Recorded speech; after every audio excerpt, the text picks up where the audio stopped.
Bismillahirrahmanirrahim. Assalamualaikum warahmatullahi wabarakatuh.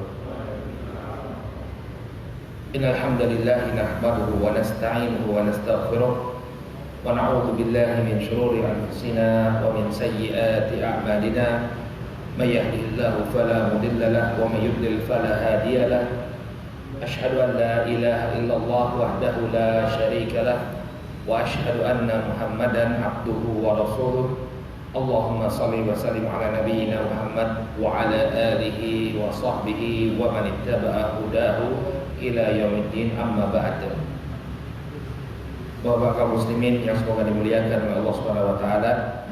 Alhamdulillah, puji dan syukur kita panjatkan kepada Allah Subhanahu wa taala atas segala nikmat yang telah Allah Subhanahu wa taala anugerahkan kepada kita semua.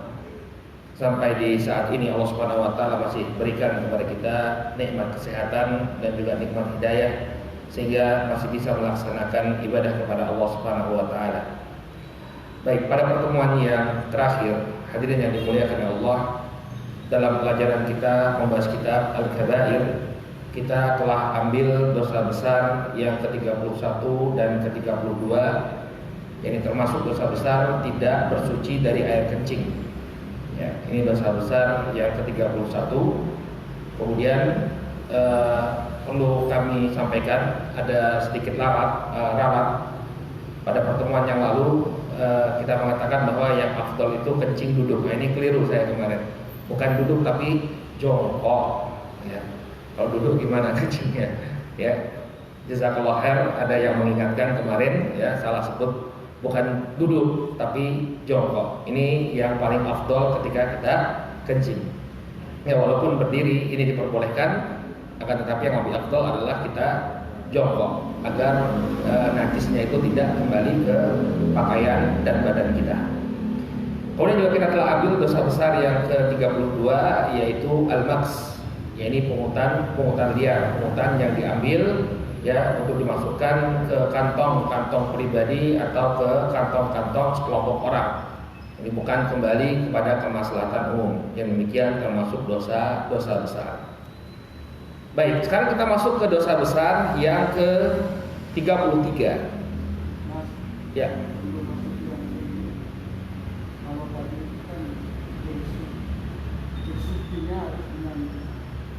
Bersucinya harus dengan air atau boleh tisu. Istinja ya, dengan batu atau iya, diperbolehkan. Jadi yang penting itu izalatun najasah. Ketika kita bersuci, itu yang penting adalah hilang najisnya itu. Ya, hilang najisnya itu bisa dengan air. Dan ini yang paling afdol, atau dengan sesuatu apapun yang bisa menghilangkan najis tadi. Jadi yang penting dia tidak kena badan, tidak melekat di badan kita atau tubuh kita atau pakaian kita. Bisa juga dengan tisu, nggak jadi masalah. Kalau misalnya tidak ada air, ya seperti di sebagian hotel itu nggak disediakan air, adanya tisu. Yang penting apa? Hilang najisnya. Ya, walaupun para ulama tetap mengatakan yang paling afdol adalah dengan apa? Dengan air. Gitu ya Pak ya. Baik. Sekarang kita masuk ke dosa besar yang ke-33, ar-riya. Wa huwa minan nifaq. Kata Imam Ad-Dhahabi, riya dan dia termasuk kemunafikan. Nah, ini sebelum kita masuk ke dalam pembahasan dalil-dalil yang dibawakan oleh Imam Ad-Dhahabi, ya, kita perlu tahu, ya, pertama apa itu definisi ar-riya. Definisi riya itu yaitu seseorang menampakkan amalan, ya, atau mengerjakan amalan ibadah kepada Allah tapi untuk dilihat oleh manusia. Yang ujung-ujungnya itu pujian, sanjungan. Ya, seseorang melakukan amalan ibadah yang harusnya untuk Allah, ya, tapi dia lakukan untuk dilihat oleh manusia, mendapatkan sanjungan dari manusia. Ya, ini definisi ar-riya. Yang demikian tidak diperbolehkan. Kenapa? Karena ibadah itu merupakan haknya Allah. Haknya Allah. Tidak boleh kemudian kita beribadah untuk yang selain Allah. Dan untuk memperoleh pujian, untuk memperoleh sanjungan, ini artinya kita beribadah untuk yang selain Allah. Ya, untuk mendapatkan keridhaan manusia, pujian manusia, maka tidak boleh. Banyak sekali dalil-dalil di dalam Al-Quran yang menunjukkan bahwa ketika kita melakukan amalan itu harus ikhlas karena Allah. Dalam surat Al-Bayyinah sering kita sampaikan, wa ma umiru illa liya'budullaha mukhlishina lahuddin. Dan tidaklah mereka diperintahkan kecuali untuk beribadah kepada Allah Subhanahu wa taala dengan mengikhlaskan bagi Allah agama ini. Artinya amalan yang dia lakukan hendaknya dia lakukan murni karena Allah Subhanahu wa taala, bukan karena motivasi-motivasi yang selainnya. Ya. Demikian juga Allah Subhanahu wa taala berfirman, fa'budillaha mukhlishan lahuddin. Ini sama dengan ayat sebelumnya. Dalam surat Az-Zumar ayat yang kedua, Allah perintahkan, maka beribadahlah engkau kepada Allah dengan mengikhlaskan baginya agama ini. Ini amalanmu ikhlaskan kepada Allah Subhanahu wa taala. Demikian juga Allah berfirman, fad'ullaha mukhlishina lahuddin walau karihal kafirun. Dan serulah Allah Subhanahu wa taala dalam keadaan kalian mengikhlaskan baginya agama ini, walaupun orang-orang kafir membencinya, tidak menyukainya. Ya. Perintah dari Allah Subhanahu wa taala untuk kita senantiasa mengikhlaskan amalan kita hanya untuk Allah Subhanahu wa taala. Kemudian dalam surat Al-Kahfi Allah mengatakan, "Faman kana yarju liqa'a rabbih falyamal 'amalan shalihan wa la yusyrik bi'ibadati rabbih ahada." Maka barang siapa yang menginginkan untuk bertemu dengan Rabb-nya, maksudnya ingin bertemu dengan Allah, dengan keridhaan Allah, mendapatkan keridhaan Allah, maka syaratnya falyamal amalan shalihan, maka hendaknya dia beramal saleh. Ya, wala yusyrik bi ibadati rabbih ahada, dan dia tidak menyekutukan ya dalam peribadahannya, tidak menyekutukan Rabb-nya dalam peribadahannya dengan sesuatu apapun. Nah, dari ayat ini disebutkan oleh para ulama, di antaranya Al-Imam Ibnu Qayyim rahimahullah ya dalam ayat surat Al-Kahfi ayat yang ke-110 ini ya, kita bisa simpulkan syarat diterimanya suatu amalan. Yang pertama, amalan itu adalah amalan yang saleh. Amalan yang saleh. Apa makna amalan yang saleh? Amalan yang sesuai dengan tuntunan Nabi Shallallahu Alaihi Wasallam. Tidak suatu amalan itu dikatakan suatu amalan yang saleh kalau tidak mencocoki amalan Nabi. Contoh, sholat. Sholat itu kapan dikatakan sebagai amalan saleh? Ketika dia sesuai dengan tuntunan Rasulullah. Ya, misalnya ada orang sholat subuh 4 rakaat, apakah kita katakan itu sebagai amalan soleh? Jawabannya tidak. Kenapa? Tidak sesuai dengan tuntunan Rasulullah SAW. Jadi ini syarat yang pertama, amalannya sesuai dengan tuntunan Nabi SAW. Wala yusyrik bi ibadati rabbih ahada, dan dia tidak menyekutukan ya Rabb-nya dengan sesuatu apapun dalam ibadah tadi. Artinya dia ikhlas dalam beribadah. Dia melakukan ibadah hanya untuk Allah Subhanahu wa taala, bukan untuk tujuan manusia, tujuan pujian manusia, sanjungan manusia, tidak. Nah, ketika dua syarat ini terpenuhi pada amalan seorang hamba, maka dia akan memenuhi Allah Subhanahu wa taala dalam keadaan diridhoi oleh Allah Subhanahu wa taala. Amalannya diterima. Makanya dua hal ini Bapak yang perlu kita jaga sekali dalam ibadah kita.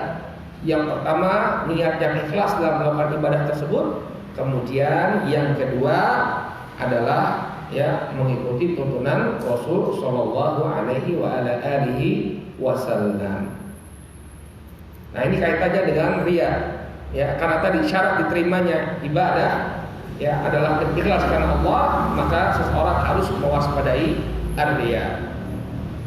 Nah, di dalam judul ini Al-Imam Adz-Dzahabi mengatakan ar-riya wa huwa minan nifaq. Riya dan dia merupakan kemunafikan. Ya, kapan riya itu disebut sebagai kemunafikan? Ya, para ulama membagi riya itu menjadi dua. Yang pertama, ya, penjenengan bisa lihat di slide ya. Yang pertama disebut sebagai riya khalis, riya yang murni. Ya, apa maksud riya yang murni? Dia itu tidak melakukan amalan kecuali memang untuk dilihat manusia saja. Jadi sama sekali tidak mengharap ridho Allah, tidak mengharap balasan dari Allah Subhanahu wa taala sama sekali. Kenapa? Karena pada dasarnya hatinya menyimpan kekufuran. Dia bukan seorang muslim.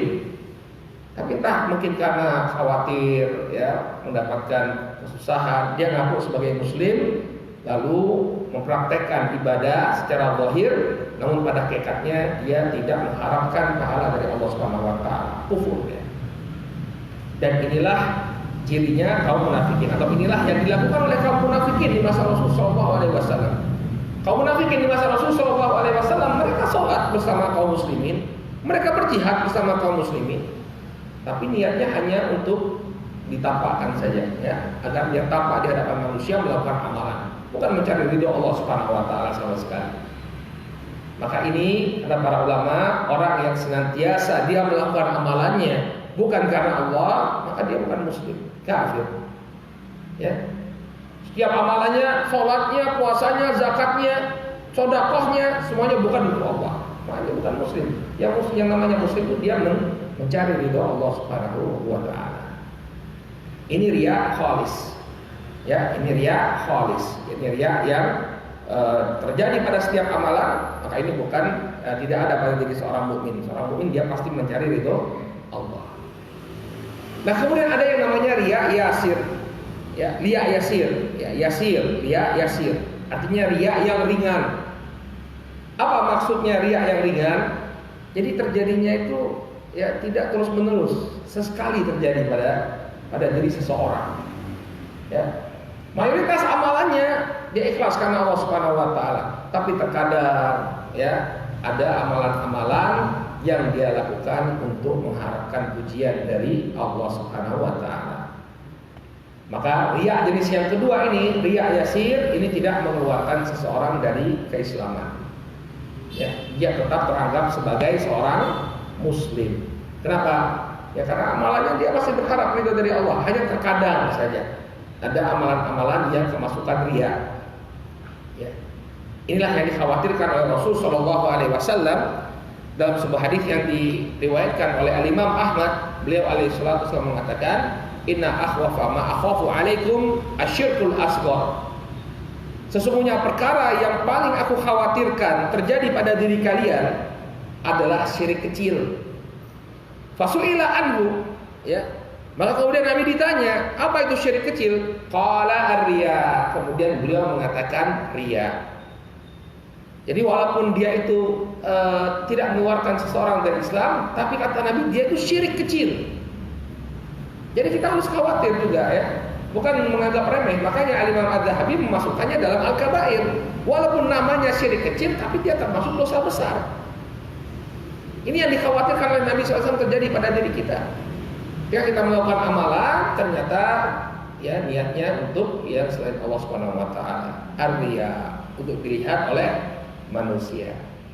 Ya, makanya perlu bagi kita untuk melatih. Nanti di akhir kajian ini kita akan sebutkan apa saja upaya yang bisa kita lakukan agar kita terhindar dari riya. Nah, riya yasir ini para ulama menjelaskan, ya, dia bisa terjadi di dua tempat. Yang pertama di awal amalan. Ketika seseorang melakukan suatu amalan, barakallahu fikum, dari awalnya itu memang untuk dilihat oleh manusia, maka amalannya tidak diterima oleh Allah. Karena dari awalnya sudah konslet dia. Ya, dari awalnya niatnya memang bukan untuk Allah Subhanahu wa Ta'ala. Jadi ketika dia sholat sudah berniat untuk dilihat oleh manusia, biar tidak dicemooh oleh manusia, maka ya amalannya tidak diterima oleh Allah. Kenapa? Di awalnya fondasinya sudah ada riya. Nah, bagaimana kalau amalan itu kemasukan riyanya di tengah? Misalnya seorang melakukan sholat, awalnya ikhlas, kemudian ketika dia sholat dia melihat ada orang yang masuk ke dalam masjid, dan kebetulan orang ini orang yang dia harapkan sesuatu, ya, kemudian dia mau perbagus sholatnya. Maka kata para ulama, dalam kasus seperti ini, kalau dia kemudian kembali, dia berhasil menangkisnya, la ilaha illallah, kemudian dia teringat, ya, aduh gak pantas ini saya melakukan sholat kok untuk dilihat oleh Pak Fulan, ya, kemudian dia kembali mengikhlaskan niatnya, maka ini tidak memudaratkan, ya. Jadi kalau misalnya masuk riya, kita lawan riya itu. Kalau kita berhasil melawannya, kembali ikhlas karena Allah, maka tidak memudaratkan, amalan kita tetap diterima. Nah, namun kalau dibiarkan, barakallahu fikum, kita biarkan riya itu, maka ada perinciannya lagi. Kalau amalannya itu bersambung seperti sholat. Sholat itu kan rangkaian gerakan dan ucapan mulai dari takbiratul ihram sampai salam, saling berkaitan, saling berkesinambungan. Kalau dia tidak tolak, ya, maka sholatnya tidak diterima oleh Allah. Misalnya 2 rakaat yang pertama dia ikhlas karena Allah. Ketika rakaat yang ketiga masuk riya dan tidak berusaha untuk melawannya, dia biarkan dia larut dalam riyanya, maka sholatnya tidak diterima. Kenapa? Karena sholat itu ibadah yang berkesinambungan dari awal sampai salam, dari takbiratul ihram sampai salam. Paham ya? Jadi kalau misalnya dia tidak berusaha untuk menolaknya, itu semua batal karena ibadahnya saling berkaitan. Nah, kalau ibadahnya tidak saling berkaitan, ya, misalnya apa? Ibadah yang tidak saling berkaitan. Seorang berniat untuk menginfakkan uang 100.000, ya, ke masjid. Ketika memasukkan 50.000 yang pertama, ya, nggak ada orang yang lihat, ikhlasnya, cemplungkan. Ketika memasukkan 50.000 yang kedua, ada orang yang lihat, kemudian, ini biar kelihatan orang. Maka kata para ulama, itu ibadah-ibadah yang terpisah semacam ini, ya, walaupun niat awalnya dia menginfakkan 100.000 rupiah, maka karena amalannya terpisah, 50.000 yang pertama insya Allah diterima oleh Allah karena dilakukan dengan ikhlas. Adapun 50.000 yang kedua, ya, tidak diterima karena dia melakukannya karena riya. Nah, ini perincian tentang riya. Baik. Sekarang kita akan masuk kepada ayat-ayat yang dibawakan oleh Al-Imam Adz-Dzahabi dalam kitab Al-Kabair. Qala rahimahullahu ta'ala, qala Allah ta'ala yura'unan nas, ya, wala yadhkuruna Allaha illa qalila. Ya, mereka bermaksud untuk riya di hadapan manusia dan tidaklah mengingat Allah kecuali sedikit.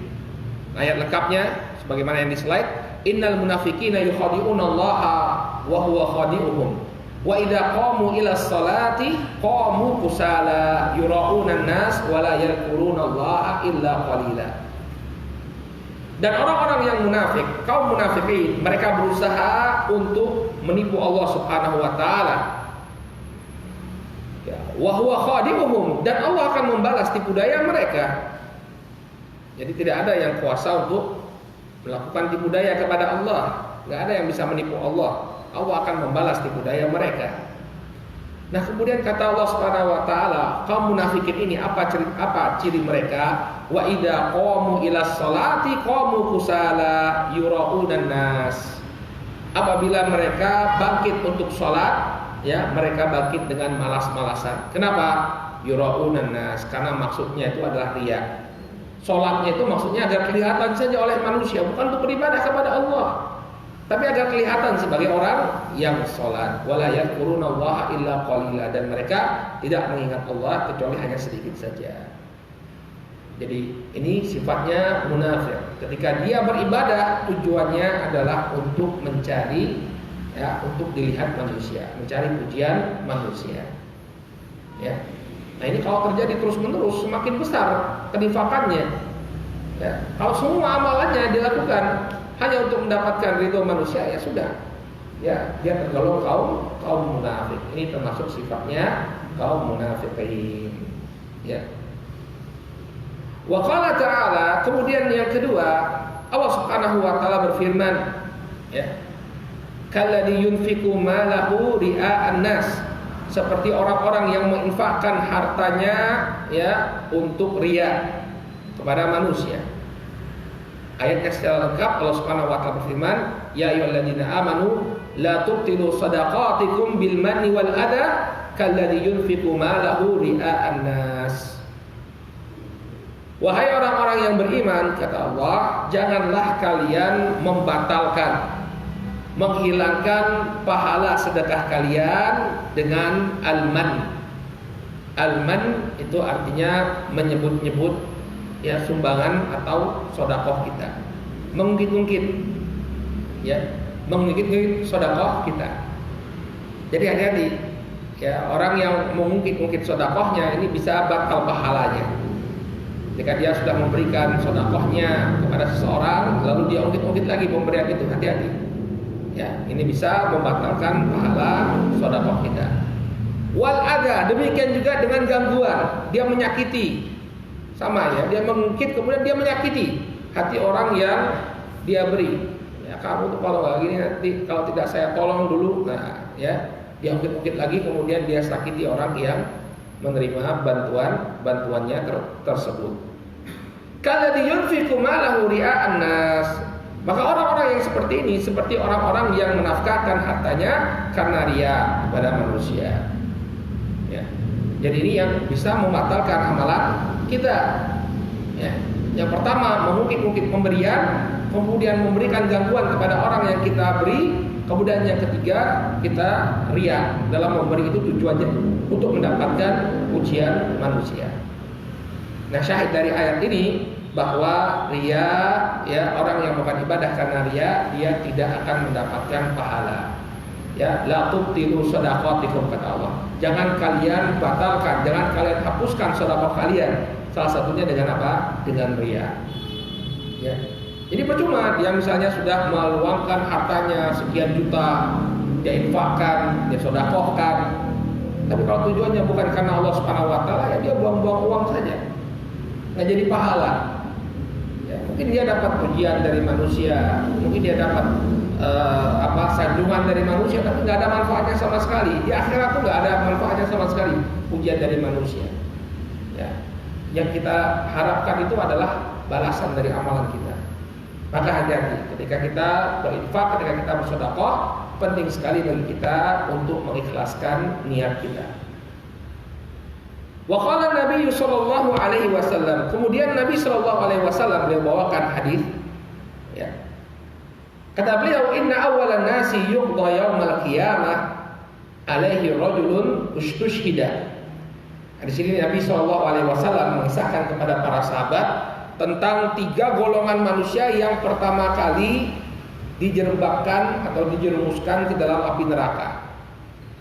Siapa mereka? Apakah mereka para pezina? Apakah mereka para perampok? Ya. Jawabannya ternyata bukan itu semua.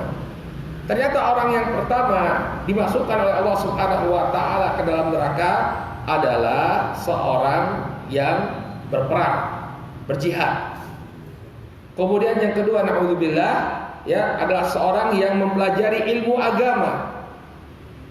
Kemudian orang yang ketiga yang dimasukkan oleh Allah Subhanahu wa taala ke dalam neraka pertama kali adalah orang yang, ya, membaca Al-Qur'an atau bersedekah, ya.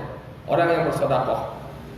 Jadi yang pertama orang yang berjihad, kemudian yang kedua adalah orang yang belajar agama, yang mempelajari Al-Qur'an, yang ketiga orang yang berinfak, bersedekah. Kenapa kok mereka bisa menjadi golongan yang pertama yang dimasukkan ke dalam neraka? Mari kita simak, ya, paparan dari Nabi sallallahu alaihi wasallam. Kata beliau, inna awalan nasi yuqda yaumal qiyamah alaihi rajulun ustushhida. Ya, fa'utiya bihi fa'arafahu ni'amahu fa'arafaha. Sesungguhnya manusia yang pertama diputuskan urusannya pada hari kiamat adalah seseorang yang mati syahid, mati di medan pertempuran, ya, dalam rangka membela agama Allah Subhanahu wa taala. Fa'utiya bihi, maka dia didatangkan, ya, fa'arafaha ni'amahu. Kemudian ditampakkan kepada orang tersebut nikmat-nikmat yang pernah dia berikan, yang pernah diberikan kepadanya oleh Allah.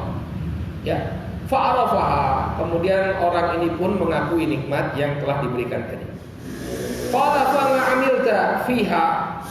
Kemudian dia ditanya, apa yang kau lakukan terhadap nikmat-nikmat yang kuberikan?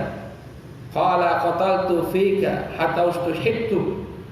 Maka orang ini mengatakan, dengan nikmatmu tersebut ya Allah, aku berperang di jalanmu, berperang untuk membela agamamu sampai aku mati syahid.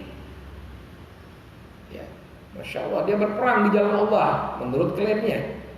Qala kadzabta. Kemudian kata Allah Subhanahu wa taala, engkau berdusta. Walakinnaka qatalta li ayyuqal jari. Engkau berdusta. Tidaklah engkau berperang melainkan agar engkau disebut sebagai seorang pemberani. Alhamdulillah. Gak ada yang bisa menipu Allah Subhanahu wa taala. Ya, Allah tahu apa yang ada dalam hati kita. Mungkin tampak di hadapan manusia dia berjihad di jalan Allah Subhanahu wa taala, tapi pada hakikatnya dia hanya mencari pujian manusia. Dikatakan si fulan gagah berani. Ya. Faqad qil. Ya, dan apa yang kau inginkan sudah engkau dapatkan. Orang-orang menyebutmu, orang memanggilmu sebagai sosok yang gagah perkasa, sebagai sosok yang gagah berani. Itu semua pujian sudah diberikan oleh manusia. Thumma umira bihi fasuhiba ala wajhihi hatta ulqiya fin nar. Kemudian diperintahkan agar dia diseret di atas wajahnya, kemudian dilemparkan ke dalam api neraka. Naudzubillah. Ini orang yang pertama dimasukkan ke dalam api neraka. Ya. Seorang yang berjihad ngakutnya karena Allah padahal agar dianggap sebagai seorang pemberani. Golongan yang kedua, naudzubillah. Ya. Wa rajulun ta'allamal ilma wa 'allamahu wa qara'al Qur'an. Seorang yang mempelajari ilmu agama, kemudian dia mengajarkannya. Wa qara'al Qur'an, dan dia membaca Al-Qur'an. Fa'utiya bihi fa'arrafahu ni'amahu fa'arafaha. Kemudian dia didatangkan di hadapan Allah Subhanahu wa taala, lalu ditampakkan ke hadapannya nikmat-nikmat yang pernah dia dapatkan. Ya, fa'arafaha, lalu dia mengakui, ya benar, ini nikmat ini memang sudah saya dapatkan dari Allah Subhanahu wa taala.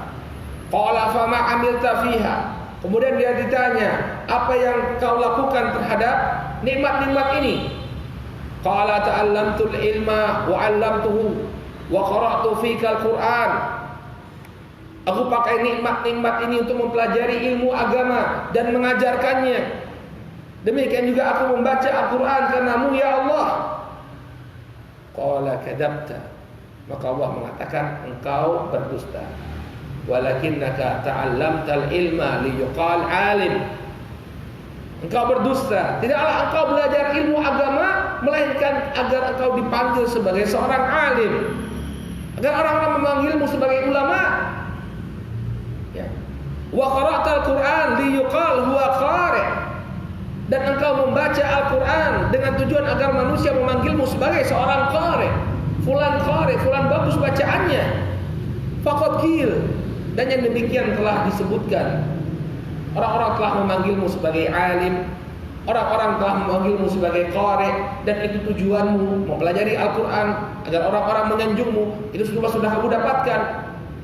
Tsumma umira bihi fasuhiba ala wajhihi hatta ulqiya fin nar.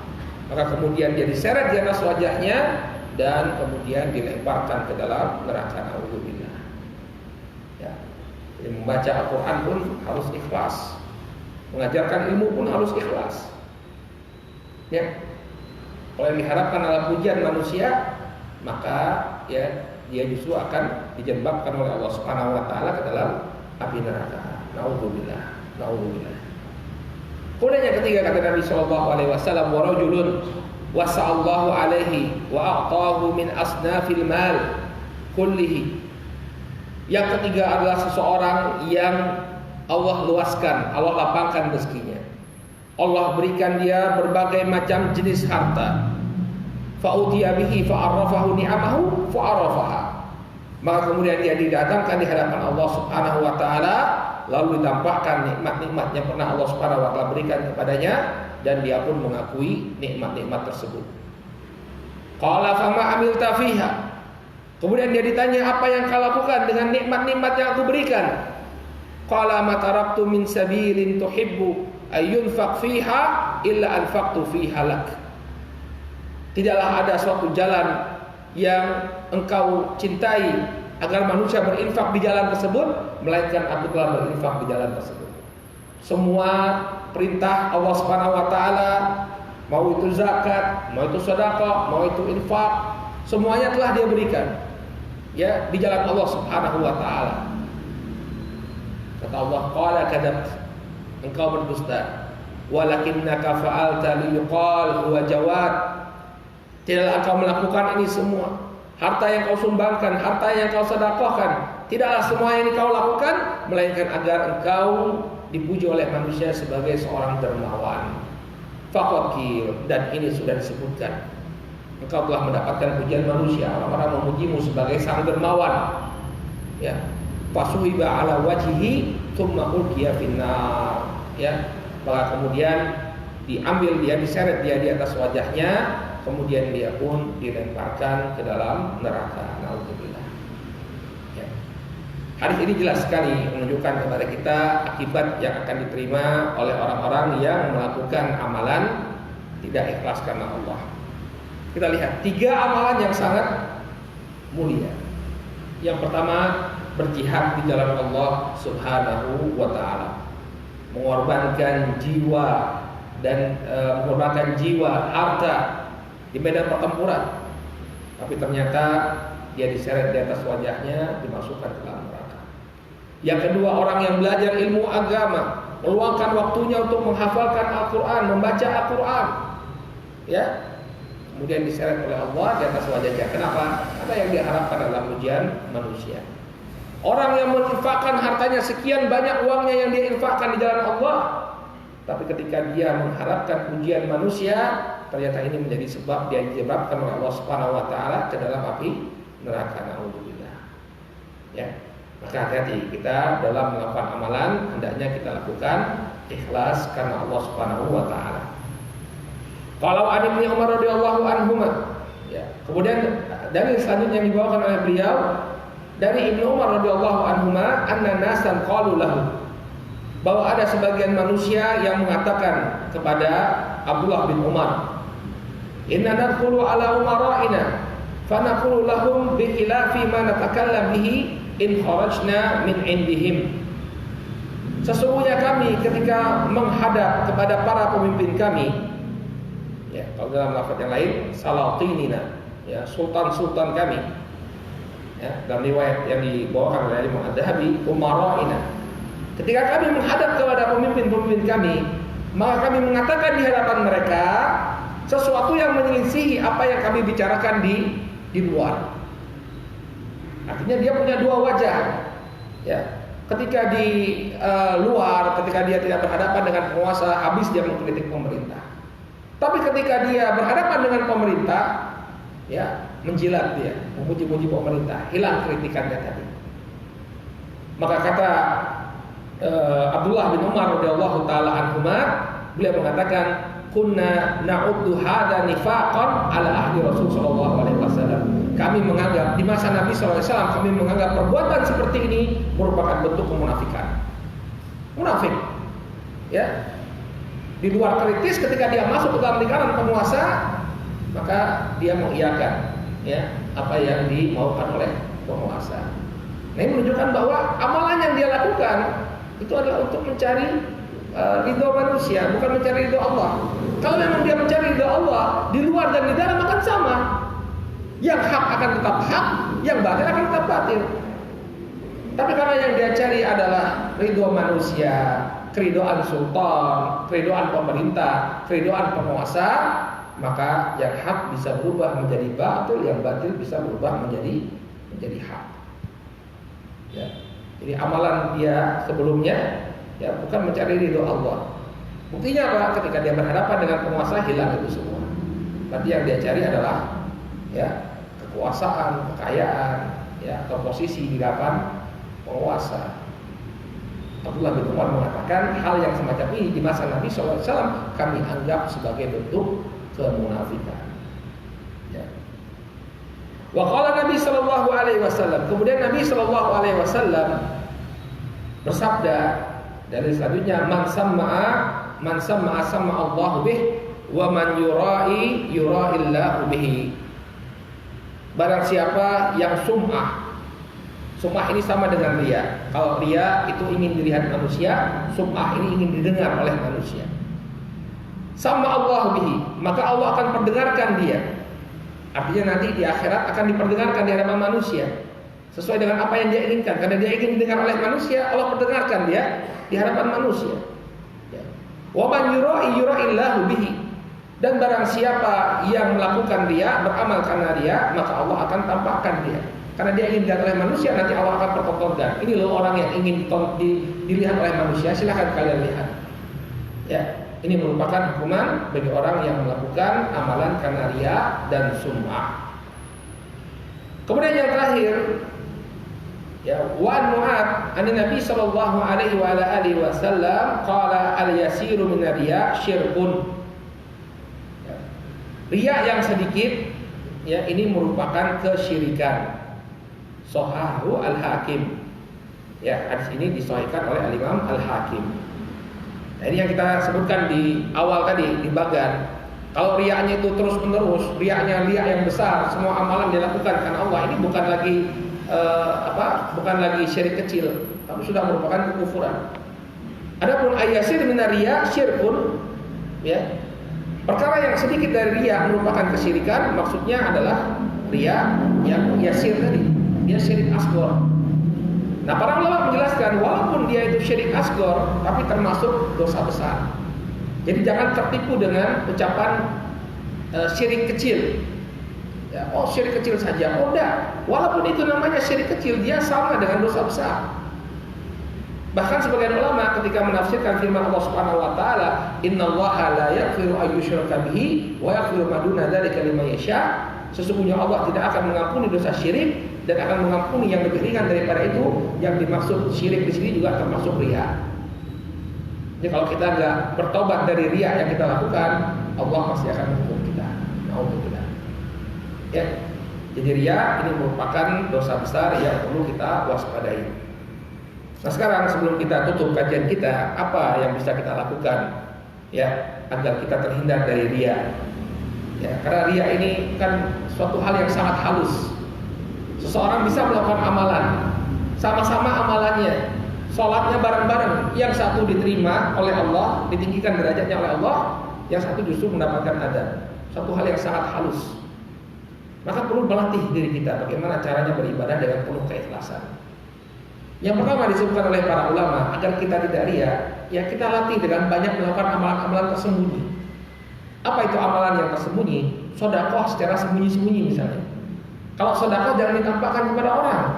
Kalau ngasih sesuatu jangan ditampakkan kepada orang lain. Biarkan antara kita dan Allah saja yang tahu. Makanya termasuk sab'atun yudhilluhumullah yauma la dhilla illa dhilluh. Ada 7 golongan yang akan mendapatkan naungan dari Allah Subhanahu wa taala pada hari di mana tidak ada naungan kecuali naungan Allah. Salah satunya orang yang berinfak, tangan kanannya berinfak, tangan kirinya enggak tahu. Karena dia benar-benar menjaga keikhlasan. Demikian juga qiyamul lail. Qiyamul lail salat sendirian kita. Enggak ada orang yang melihat, kita baca Al-Qur'an, lalu kita dalam kekhusyuan kita. Ya. Maka ini akan melatih kita untuk beramal dengan ikhlas, melakukan amalan secara sembunyi-sembunyi. Kemudian yang kedua, kita harus menyadari kebesaran Allah. Allah Maha Kaya. Semua yang kita dapat ini karunia Allah. Manusia fakir, manusia nggak punya apa-apa. Yang bisa memberikan manfaat hanyalah Allah Subhanahu wa taala. Ya. Sehingga berhentilah mengharapkan pujian dari manusia. Ya. Berhentilah untuk mencari ridho manusia. Kita cari ridho Allah. Semua apa yang kita butuhkan Allah yang beri, bukan manusia. Kalau ini terpatri dalam hati kita, insya Allah kita akan menghilangkan semua tatapan-tatapan manusia dari ibadah kita. Yang kita cari hanya Allah Subhanahu wa taala. Kemudian yang ketiga, kita sadari kerugian yang amat besar yang akan kita dapatkan kalau kita tidak ikhlas. Percuma kita capek-capek melakukan ibadah, bahkan terkadang mengeluarkan biaya yang tidak sedikit, ya, bersedekah, melakukan haji, umrah dan semisalnya. Jadi tidak bermanfaat semuanya. Ya. Kerugian yang akan dialami oleh orang yang melakukan amalan karena riya ini sangat besar. Tidak dia dapatkan kecuali ya hukuman dari Allah Subhanahu wa taala karena dia melakukannya dengan tidak ikhlas. Kemudian yang keempat, banyak-banyak berdoa agar Allah menyelamatkan kita dari segala bentuk kesyirikan.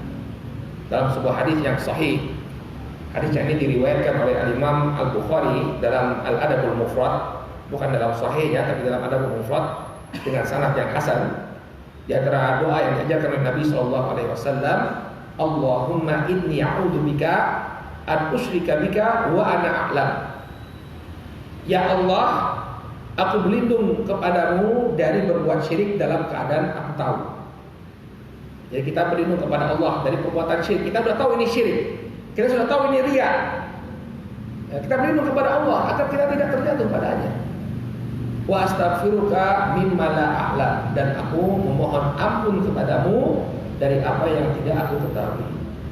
Ya, ini doa agar kita terhindar dari segala bentuk kesyirikan baik yang kita ketahui atau yang tidak kita ketahui. Kalau kita sudah tahu itu syirik, kita meminta kepada Allah agar dikuatkan agar kita bisa menjauhi kesyirikan itu. Kalau ada perkara yang tidak kita ketahui, maka kita meminta ampunan dari Allah Subhanahu wa taala. Wallahu taala a'lam bishawab. Ya, kita cukupkan dulu kajian kita sampai di sini, mudah-mudahan bermanfaat. Semoga Allah Subhanahu wa taala menjauhkan diri kita dari segala bentuk riya, ya, dan semoga Allah Subhanahu wa taala menerima amalan-amalan soleh kita. Amin ya rabbal alamin.